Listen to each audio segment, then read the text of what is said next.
Il est minuit 32 de la nuit du 8, 8 mai 2016. Cette proposition s'intitule Quelques figures de l'immobilité. Il y a des gens qui font des voyages. Aujourd'hui, le voyage est quelque chose, le mouvement, la mobilité est quelque chose qui est vécu comme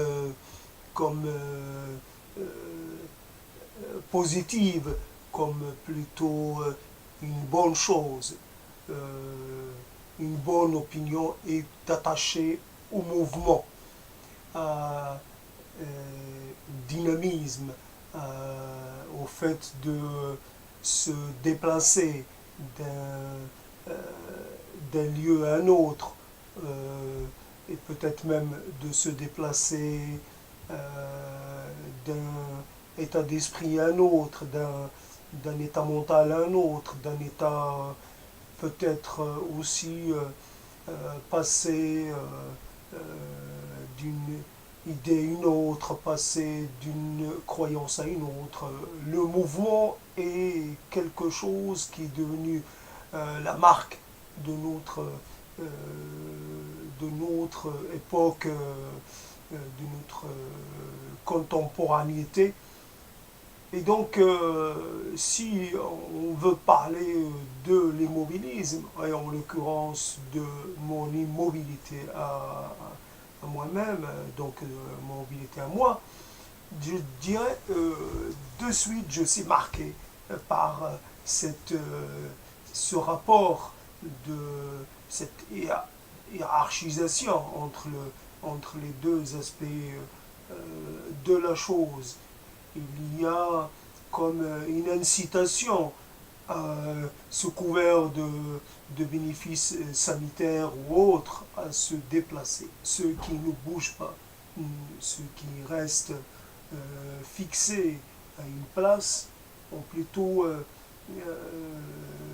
doivent quelque part s'excuser de cela, doivent fournir une explication la plus peut-être la plus aboutie possible. Il faut produire un discours quelque part pour légitimer cette tendance qu'on aurait à l'immobilité. Et donc, c'est évidemment, comme plein de choses, l'aspect choix ou la mesure du, la mesure de la mesure de la volonté ou du désir n'est pas évidente. Quel facteur doit-on prendre en compte pour juger que telle personne a été mobile parce que c'est ancré en elle, pour ainsi dire, et quelque part elle en est responsable. C'est peut-être quelqu'un qui est isolé et qui reproduit par son immobilisme, il reproduit les conditions qui elles-mêmes reconduisent à l'immobilité. C'est quelque chose qui s'entretient et se relance d'une immobilité à une autre, d'une fixité à une autre, d'une paralysie à une autre, pourrait-on dire. Il n'y a pas de... Il y a réellement, quand je pense à moi en mouvement, je me vois quelquefois avec des réalisations, certes, que je conteste aujourd'hui, dont je conteste la portée, mais qui, sur le coup, m'ont paru très conséquentes. Seulement, à d'autres moments, j'avais l'impression plutôt d'errer. J'étais en train d'errer dans des lieux qui m'étaient devenus force d'être familier, qui m'était devenu extérieur des lieux que je connaissais. Il est évident que je connais plus les lieux, que j'étais plus coutumier des murs plutôt que des gens. Il est impossible dans cet espace qui s'appelle la France d'établir des relations avec ceux qui demeurent derrière les murs. Ici, on est toujours emmuré. On n'est pas. Donc, et quand on n'est pas emmuré de façon physique, on est emmuré dans une sorte de, quelque part, une sorte de, euh, j'allais dire, on est quelque part dans une auto, même quand on est au milieu des autres, il y a une sorte de bulle. Et donc ces bulles qui ne m'intéressent pas. Pour pouvoir rentrer dans la bulle ou être invité dans la bulle, il faut sacrifier à des rituels. Et c'est toujours la même chose. Une fois rentré dans la bulle, on ne peut pas y demeurer, on ne peut pas y rester si on a envie. On est très vite invité à sortir, et on dirait que ce qui tient à la personne, c'est conserver cette bulle la plus hermétique possible, et en être le maître, etc. etc. Quelque part, c'est comme ça que les choses se passent. Mais au-delà de cet aspect-là, il y a aussi l'aspect que les gens ne m'intéressent plus. Il y a un épuisement euh, dans, euh, dans la relation. Il est possible, quelque part, beaucoup de gens l'ont fait. Des gens ont créé des univers. Alors, on peut imaginer des conversations, c'est très facile, parce que souvent, il y a des archétypes, il y a des choses plus ou moins préexistantes, comme des cases qu'on remplirait. Les conversations sont souvent désattendues, et il n'y a rien de surprenant. Et même quand on est... C'est, et puis même quand on est en face de quelqu'un qui offre une possibilité, on est soi-même amené à chaque fois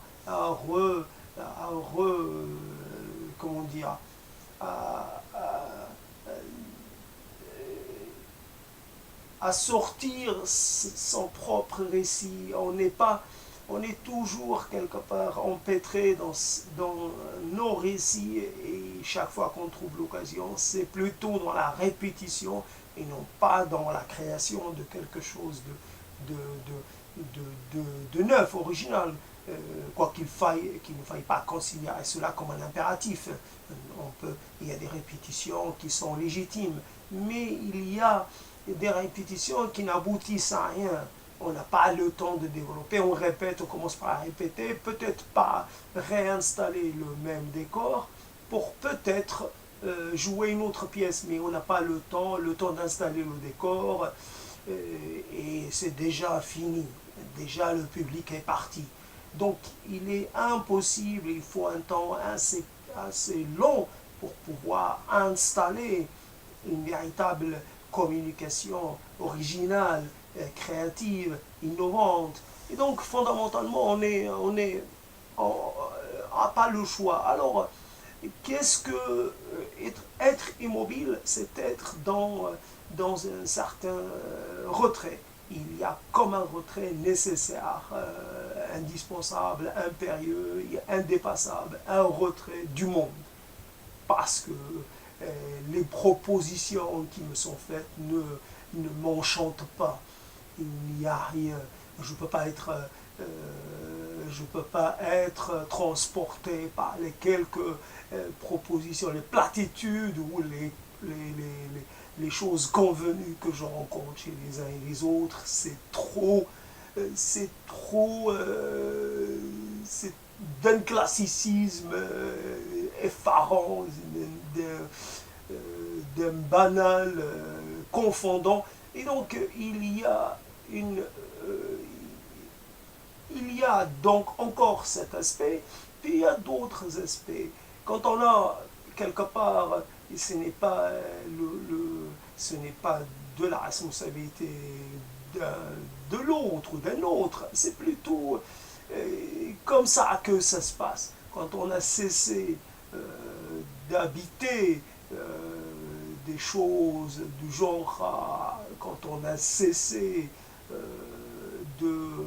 de donner des dimensions, d'accorder un statut complètement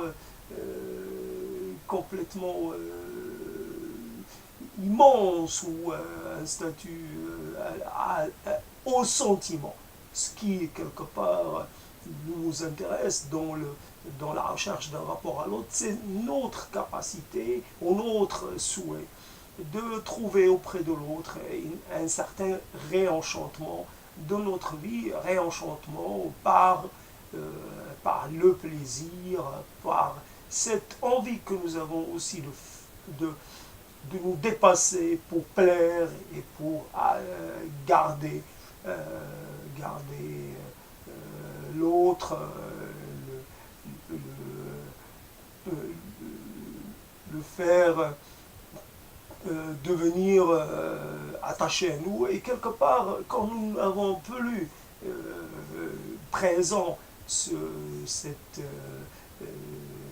cette chose-là que nous avions chérie par le passé, que nous avions convoité, que nous avions vraiment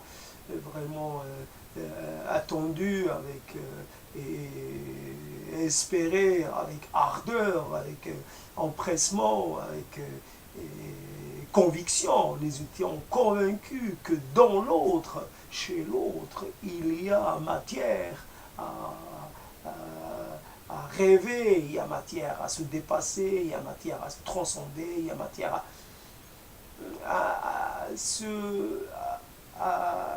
il y a matière à recréer le monde. Et quand on s'aperçoit que cette chose-là n'est que de l'illusion, nous allons vers un autre et nous investissons avec nos propres illusions. D'autres appelleraient ça le désir illusion. Quand l'illusion cesse d'être fonctionnelle, elle est battue, quand elle est obligée de reculer, quand c'est le réel qui prend le relais, quelque part un réel des plus atones, nous sommes obligés encore une fois de choisir le retrait plutôt que. Donc immobile aussi, certaines figures, donc parmi ces figures de l'immobilité, choisie, forcée, peu importe, un peu choisi, un peu forcé, il y a toujours un mélange des deux. C'est qu'à un moment donné, on est en attente d'un événement. L'événement ne se produit pas, il n'y a pas toujours l'histoire qui fait éruption. Nous sommes face à une histoire qui se fait, mais tout mollement. C'est des micro-événements. C'est comment dire, c'est sûr, il y a des gens qui notent tout, mais fondamentalement, on ne sent pas qu'il y a des moments de basculement, que nous sommes passés, que nous sommes en face de quelque chose qui, ou alors, nous sentons qu'il n'y a rien de vraiment, prenant, de vraiment décisif. Nous voyons se jouer certaines pièces autour de questions et puis ça se passe avec comment dire, avec de l'engagement, avec de l'attention, avec mais fondamentalement, s'il y a drame, s'il y a événement, ça se passe de façon discrète. On ne ressent pas on ne ressent pas comment dire, les soubresauts, on n'en voit pas les conséquences, on n'en voit pas les prolongements. Et donc c'est pour ça que je parlais de micro-événements. Ce n'est pas les choses qui se passent sont des choses au même de l'institution. L'institution décide d'abattre telle ou telle chose et de mettre telle ou telle chose. C'est vrai que ça fait déplacer les gens, ça agit sur le destin de tel ou tel gens, une famille qui se déplace dans un lieu en particulier, c'est sûr que ces enfants vont être scolarisés dans ce lieu et quelque part ils vont rencontrer des gens bien particuliers et ils auront une vie qui sera influencée par les gens rencontrés dans le lieu.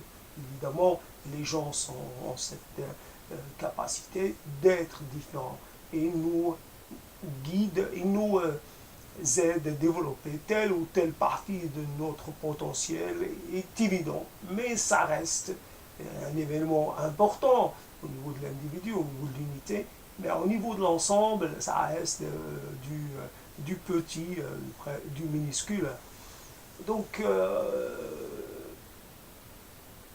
les, euh, les choses, l'événement ne se produisant pas, la, comment dire, le côté hésitant entre le fait d'aller réveiller des fantômes, des gens qu'on a connus, d'aller les solliciter pour qu'ils réexistent dans notre présent, cette hésitation vient évidemment du fait que nous sommes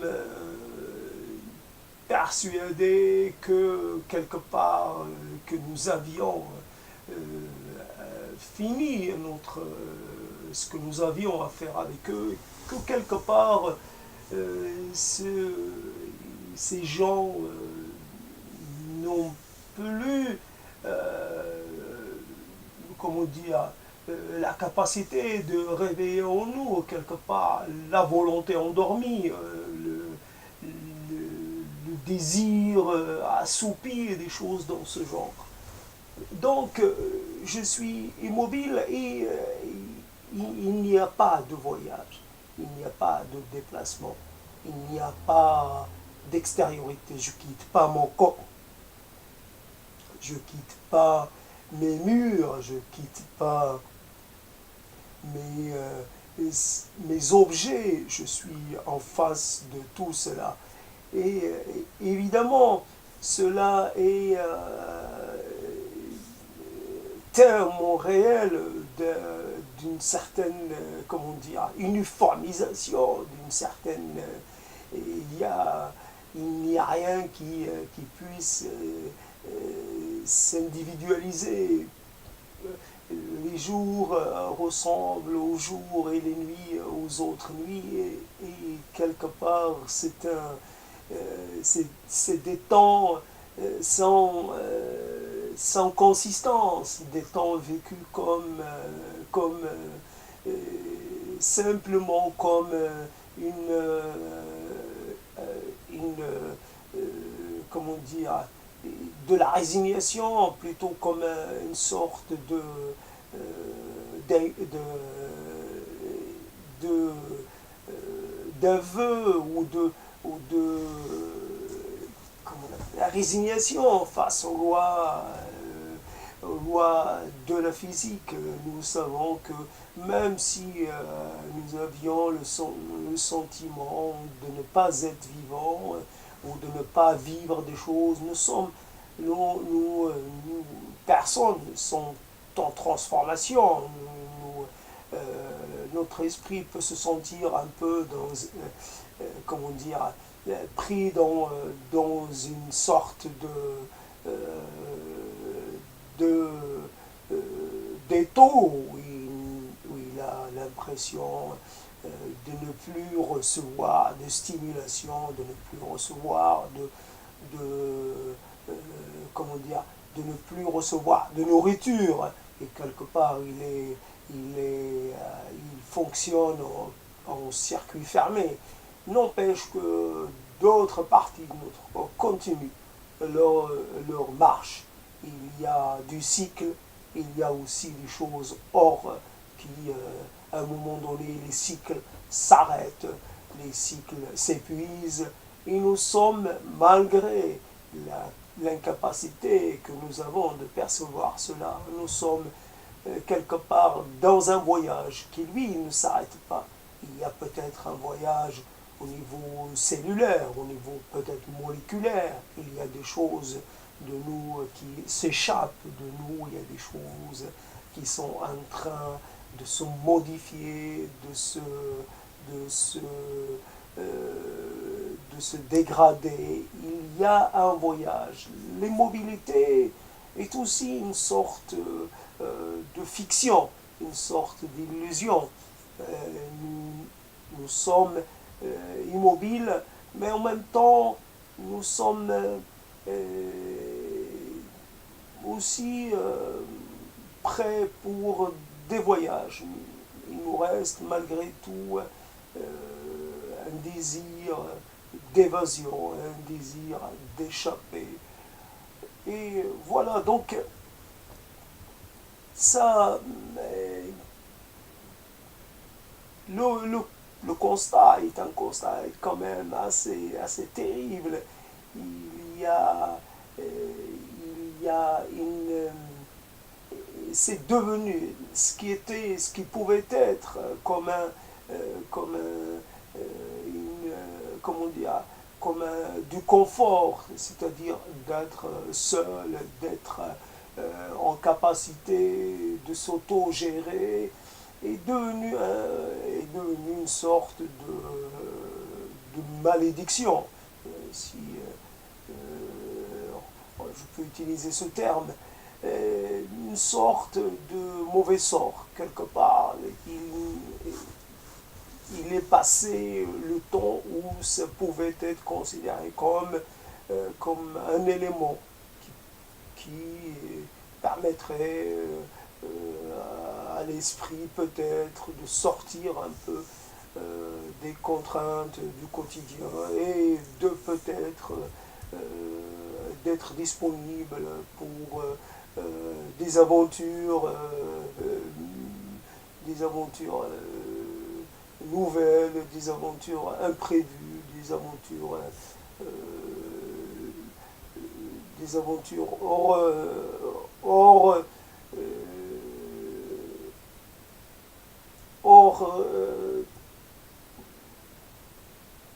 hors tout quelque part, toutes sortes d'aventures, les aventures, l'esprit pourrait partir dans des projets pour élaborer une nouvelle vision sociétale, pour élaborer, pour édifier édifier des univers, pour construire des histoires, donner vie à des personnages, les faire se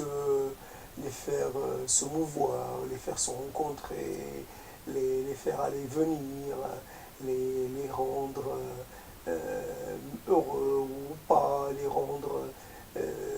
leur donner un statut à chacun, euh, les faire bons vivants ou mal vivants, les faire tout un tas de choses, et puis quelque part un petit plaisir. Ici, ce n'est pas, il s'agit de reprendre le monde, de s'installer dans la position d'un créateur, et quelque part s'illusionner sur son propre pouvoir. Imaginer que parce que on a décidé, là je parle, donc je ne peux pas dire d'un trait de plume ou d'un trait de stylo, je dois dire d'une phrase. Et c'est vrai que je voudrais quelque part une parenthèse. C'est vrai que quelque part Et ce qui est marrant avec l'oralité, c'est qu'au départ, il y a l'oralité, après il y a l'écrit, et quand on prend connaissance de l'écrit, on en prend connaissance sur un mode oral. Et que quelque part, il y a l'écho des mots qui sont qui répercutés à l'intérieur de nos têtes. Donc quelque part, nous parlons toujours à haute voix, même quand cette voix est à l'intérieur de nos têtes. Donc les choses, quand je dis un être créateur qui dit, il suffit que l'être créateur dit, existe, et la chose existera, et donc la chose s'incarnera. Et donc s'imaginer, évidemment, créateur d'un univers, créateur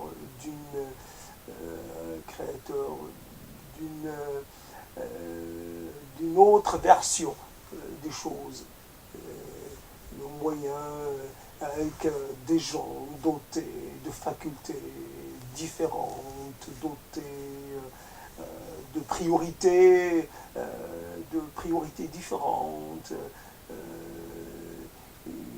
des gens peut-être qui peuvent être plus que nous-mêmes, des gens qui peuvent décider d'être beaucoup moins en dépendance. Et voilà, donc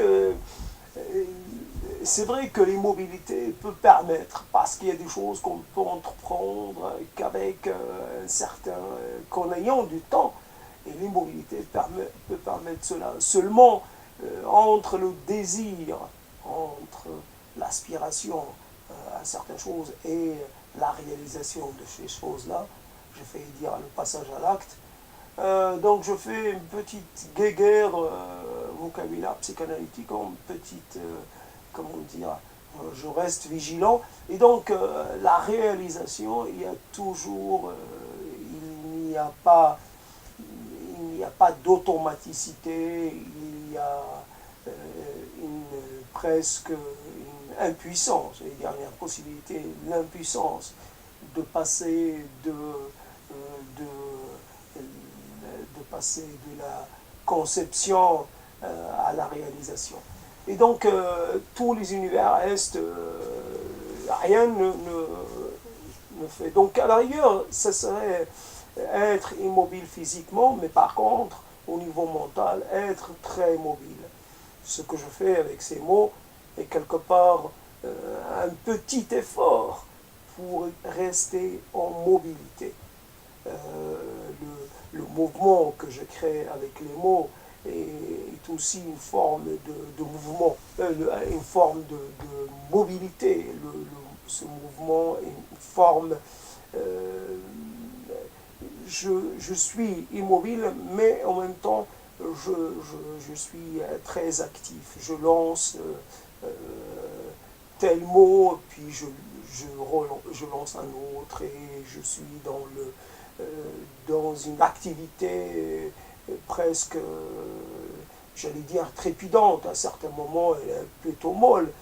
À d'autres moments, elle est assez soutenue. Trépidante, ça n'arrive pas souvent. En tout cas, j'essaie d'être dans un, comment dire, au moins sur le plan, j'allais dire, cognitif, d'être un peu en mouvement, un peu, même si mon débit verbal est évidemment contraint par l'exercice qui est un exercice d'improvisation, et que quelque part l'improvisation, quand elle veut, elle veut, quand elle ne veut pas, elle ne veut pas. Et aussi il y a le rythme des mots, le rythme, des fois on a un rythme assez long, et des fois on trouve un rythme un peu meilleur, un peu plus